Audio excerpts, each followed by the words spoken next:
First of all, I wanted to give you a warm welcome to all the students, faculty, staff, alumni, and colleagues and friends of computer science to our department. We are here today to commemorate the 40th anniversary of the department and to celebrate the research, scholarship, and teaching activities of this department for the last 40 years. Talking a little bit about how computing has changed over the last 40 years, computers were much heavier, slower, larger 40, 50 years ago, and they've become smaller, lighter, more usable, and also the people using computers look a little bit different today.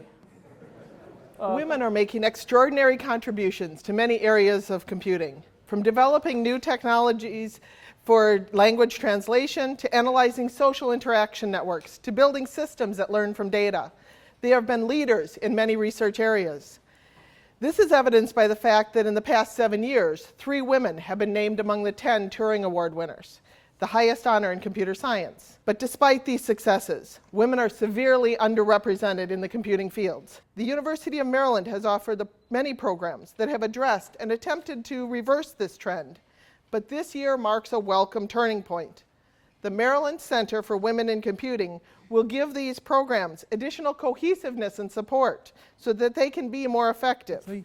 Stabilize the education program, develop a departmental laboratory, make the computer science department one of the best in the country. The department started with a small but excellent faculty. We didn't start with nothing. We had good research faculty. Our college supported our new department. Indeed, mathematics and physics gave us some open positions to permit us to hire new faculty. We rewarded their trust by hiring outstanding faculty from the best universities. We knew that we were good, and we were starting to get national recognition. A 1983 National Academy of Science report gave Maryland, ranked Maryland as the 13th department nationally. And so we've been teaching people or helping people to learn the skills and knowledge and habits that allow them to go out and create the life of their dreams. And the fact that you're all here today means that most of you have experienced that firsthand. But what about the next 40 years? Now, as you know, and we've heard today, computing is becoming pervasive and ubiquitous. And that means that computing is everywhere and it's changing everything. And our students need to be prepared to go out into that new world. And we have, from the very early days, were one of the pioneers in developing the first touchscreen interfaces that you see every day on your smartphones and tablets today. How do we transform these amazing amounts of information coming at our way from these images, videos, audio streams, and large geographic information systems? We have been working on this for the last 30 and 40 years. How can we have people identified through all kinds of modalities, not just faces, but also how they walk, how they interact with their computers.